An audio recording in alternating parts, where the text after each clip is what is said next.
I'm Rabbi Nathan Davidovich, speaking to you on behalf of the webyeshiva.org, speaking to you from Efrat, Israel. Chanukah is just about upon us, starts Sunday night. So I'm going to talk about a very important message we learned from Chanukah, and that is how the lights of the Menorah, the candle lights of the Menorah that we light, in fact, lead to a fixing of our eyes, help us fix our eyes. What am I talking about? Rebbe Nachman says that Chanukah is the holiday that we can fix our eyes because we follow the commandment of when we light the candles, we're not allowed to use them for light to read by, but only to look at them. And when we're looking at the candles, what are we seeing? He's telling us we have to see beyond the actual burning fire and see what they represent. See the holy Beis Hamikdash, the holy temple where they had the menorah lit and shined out to the whole world. Rebbe Nachman says that the lighting of the Chanukah menorah actually fixes and repairs the sin of the spies, the meraglim. What did the spies do? They were sent to spy out the land of Israel to see if we should, to see what it looked like before we went in there, after we were freed from Egypt.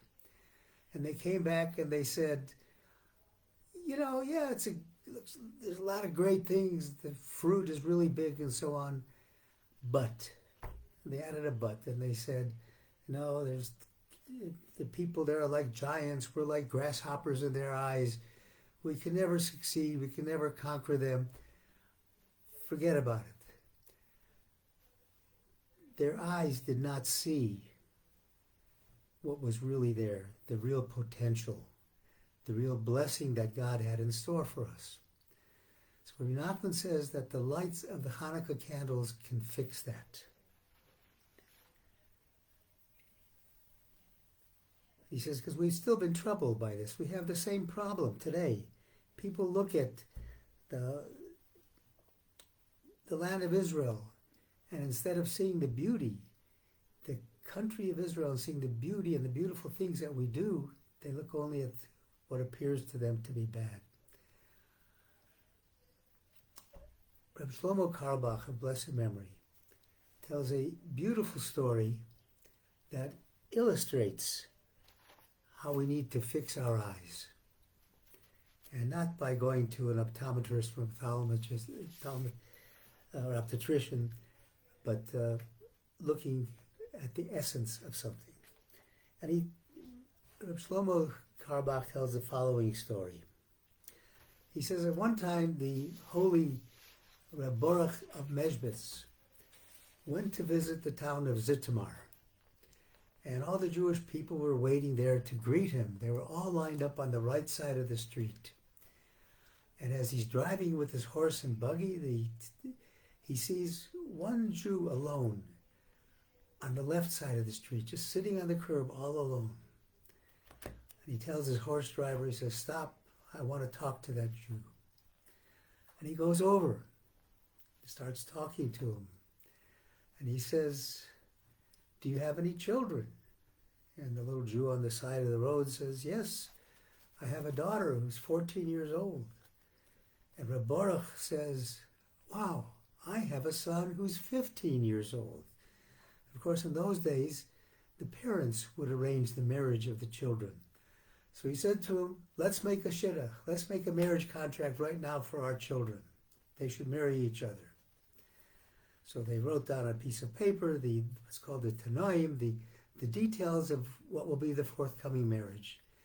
And Reb Baruch comes back to the horse driver, where now other people have already gathered, waiting for him to come back. He says, "Mazel tov, mazel tov. My son is engaged to the daughter of that man." And the people look at him and say, "Rabbi, you can't do that. This man is a scoundrel. He's the worst person in town. Years ago he did something so terrible that he was the equivalent of being tarred and feathered. He was dragged through the town where everybody would throw mud at him and call him names because he did something terrible. And the Rebbe says, no, I can see that this person is really a tzaddik and my son is going to marry his daughter.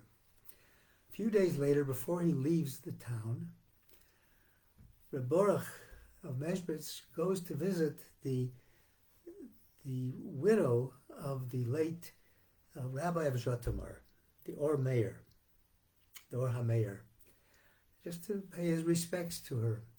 So he's talking to the Rebbetzin, and he goes in, and the Rebbetzin says, Mazel Tov, I hear your son is going to marry the daughter of this particular Jew. And he says, yes. He says, let me tell you a story.